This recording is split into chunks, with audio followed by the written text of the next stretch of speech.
Hello everyone, welcome back to my channel. दोस्तों, प्रस्तुत हैं आज की कुछ ब्रेकिंग न्यूज़। यूपी में 1 से 12वीं तक के स्कूल बंद रखने के लिए हाईकोर्ट में याचिका दाखिल। कोविड के थर्ड वेव का दिया गया है हवाला। टीईटी उत्तीर्ण शिक्षा मित्रों को सहायक अध्यापक बनाया जाए, शेष शिक्षा मित्रों को दिया जाए वेतनमान।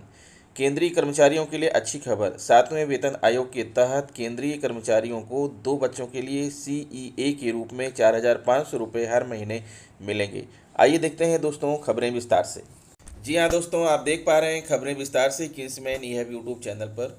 प्रयागराज उत्तर प्रदेश में 1 सितंबर से कक्षा 1 से 8वीं तक के स्कूल खोले जाने के सरकार के फैसले को हाईकोर्ट में पत्र याचिका दाखिल कर चुनौती दी गई है। याचिकाकर्ता ने कोविड के थर्ड वेव की आशंका को देखते हुए बगैर छात्रों के वैक्सीनेशन स्कूलों को खोले जाने पर रोक लगाने जाने की मांग की है। याचिका में मांग की गई है कि कक्षा 1 से 12वीं तक के स्कूल में साल 2021-22 की पढ़ाई ऑनलाइन मोड में ही कराई जाए।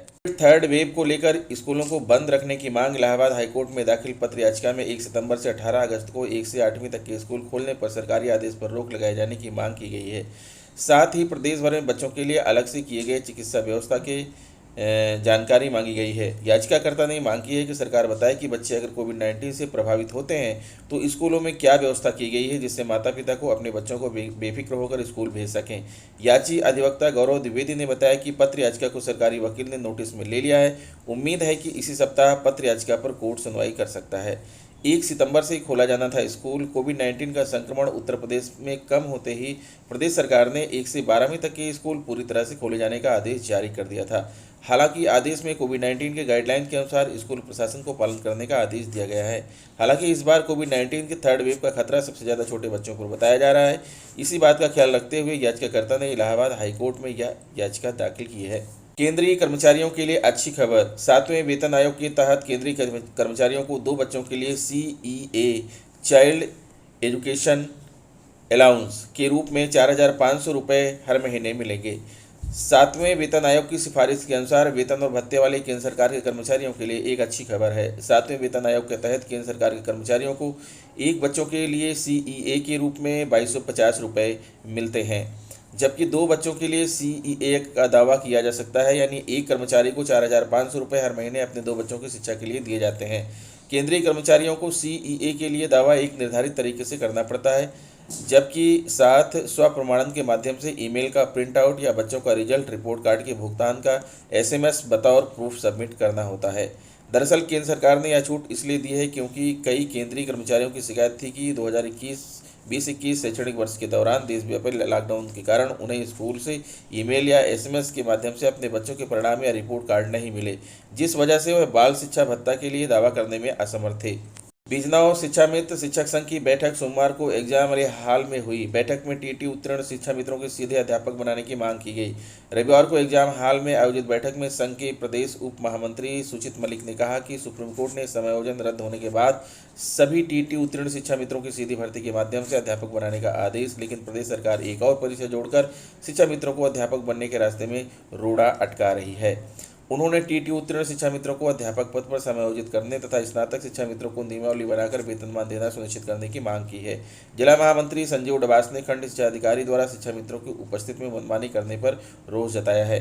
कहा कि शिक्षा अधिकारियों द्वारा मांगी गई उपस्थिति में असमानता है। अध्यक्षता करते हुए सुंदर खान ने कहा कि यदि सरकार शिक्षा मित्रों की मांगों के संबंध में शिक्षक दिवस तक कोई ठोस कदम नहीं उठाती है तो संघ कार्यकर्ता आंदोलन करने को बाध्य होंगे। नई दिल्ली देश के सभी 638 जिलों में स्थापित 661 नवोदय स्कूलों के 10,000 शिक्षकों को नई शिक्षा नीति और सामाजिक संवेदना के तहत विशेष ट्रेनिंग मिलेगी।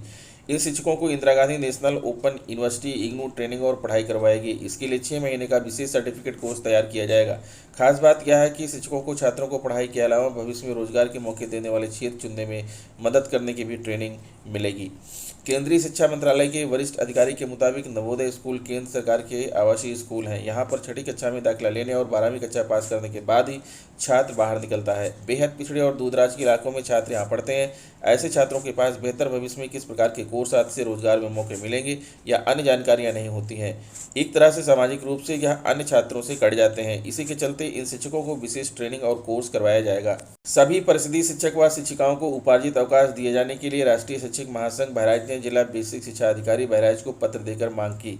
आज दिनांक 31 अगस्त 2021 को राष्ट्रीय शैक्षिक महासंघ जनपद बहराइच के प्रतिनिधिमंडल ने जिला अध्यक्ष आनंद मोहन मिश्र के नेतृत्व में जिला बेसिक शिक्षा अधिकारी महोदय बहराइच से मिलकर प्रसिद्ध शिक्षकों को विभागीय नियमों के आलोक में उनकी सेवा अवधि के अनुसार प्रतिवर्ष एक उपार्जित अवकाश, जिसकी जितने वर्ष की सेवा है उतने उपार्जित अवकाश का अंकन उनके मानव संपदा पोर्टल पर करने एवं उनकी आवश्यकता अनुसार उपरोक्त उपार्जित अवकाश प्रदान किए जाने की मांग की।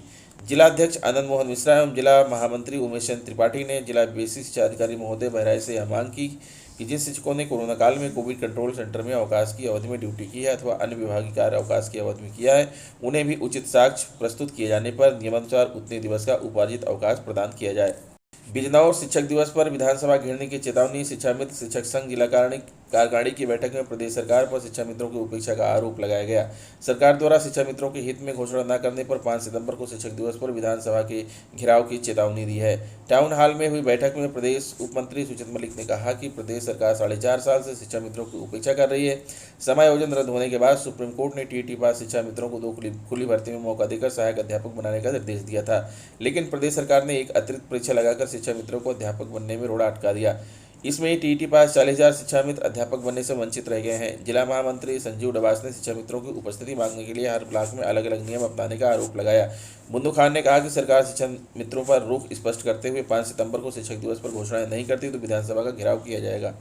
बेसिक शिक्षा परिषद के कक्षा 1 से 5 तक के विद्यालय बुधवार से खुल रहे हैं। कई महीनों के बाद स्कूल में कदम रखने वाले बच्चों के स्वागत के लिए स्कूल भी तैयार हैं। स्कूल के गेट पर पहले बच्चों की थर्मल स्कैनिंग होगी। महानिदेशक बेसिक की ओर से सभी बीएसए को निर्देश दिए गए हैं कि स्कूलों में कोविड प्रोटोकॉल का सख्ती से पालन कराया जाए। मुख्यमंत्री योगी आदित्यनाथ के निर्देश पर कक्षा 6 से 8 तक के स्कूल खुल चुके हैं। 1 सितंबर से कक्षा 1 से 5 तक के विद्यालय भी खुल जाएंगे। इससे पहले मार्च में चंद दिनों के लिए स्कूल खुले थे, लेकिन कोरोना के बढ़ते प्रकोप के चलते बंद कर दिए गए थे। प्राथमिक स्कूलों में बच्चों का शिक्षण कार्य 2 पालियों में होगा। पहली पाली सुबह 8 बजे से 11 बजे तक तथा दूसरी पाली 11:30 बजे से शुरू होगी। कक्षाओं में सैनिटाइजर की व्यवस्था की जाएगी। बच्चों की थर्मल स्कैनिंग के बाद उनको स्कूल में प्रवेश दिया जाएगा। बच्चों को 2 मास्क लेकर आना होगा। मिड डे मील खाने के लिए अपना बर्तन साथ में लाना होगा ताकि बच्चे एक दूसरे के बर्तन का प्रयोग ना कर सकें। बच्चों को अपनी पानी की बोतल साथ लानी होगी।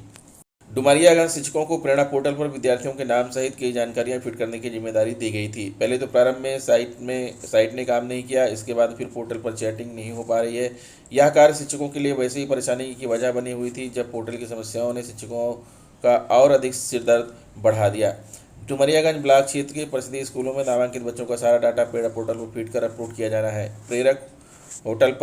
प्रेरणा पोर्टल पर फीडिंग का कार्य कई शिक्षकों के लिए जी का जंजाल बना हुआ है। पिछले कई दिनों से पोर्टल का सर्वर डाउन चल रहा है। कई शिक्षकों को मोबाइल पर फीडिंग की जानकारी ही नहीं है। सबसे ज़्यादा परेशानी महिला शिक्षकों को होती है। शिक्षकों का कहना है कि फीडिंग के संबंध में दिए गए प्रशिक्षण में भी खाना पूरी की गई। प्राथमिक शिक्षक संघ के जिला कोषाध्यक्ष डुमरिया ब्लॉक अध्यक्ष मिर्जा महबूब हसन ने बताया कि शासन का आदेश है कि प्रत्येक ब्लॉक स्तर पर 3 कंप्यूटर ऑपरेटर की नियुक्ति निर्धारित मानदेय पर विभागीय स्तर से कराई गई है। शिक्षकों को डाटा सेटिंग करने में समस्या आ रही है तो ऑपरेटर से फीडिंग का काम करवाया जाना चाहिए, मगर उनसे सिर्फ DCF डाटा कैप्चर फॉर्मेट की फीडिंग कराई जा रही है। इसकी वजह से शिक्षकों को बच्चों का डाटा फीडिंग करने के लिए कैसे आज पर जाना पड़ता है। उन्होंने कहा कि महिला शिक्षकों को स्कूल बच्चों की डाटा सही करवाने में अधिक परेशानी होती है। यह काम शिक्षक खुद नहीं कर सकते। उम्रदराज कई शिक्षक मोबाइल पर फीडिंग नहीं कर पाएंगे और कई शिक्षकों के पास लैपटॉप भी नहीं है। इस संबंध में BSA राजेंद्र सिंह का कहना है कि प्रेरणा पोर्टल में बच्चों की डाटा फीडिंग करने में लापरवाही न बरती जाए। तो दोस्तों, ये रहा आज का ब्रेकिंग न्यूज़। आशा करता हूँ वीडियो आपको अच्छा लगा होगा। अगर वीडियो अच्छा लगा है तो प्लीज़ मेरे चैनल को सब्सक्राइब कर लीजिए, बेल आइकन को प्रेस कर दीजिए। मिलते हैं आपसे नेक्स्ट वीडियो में कुछ नई जानकारी लेकर। तब तक के लिए नमस्कार।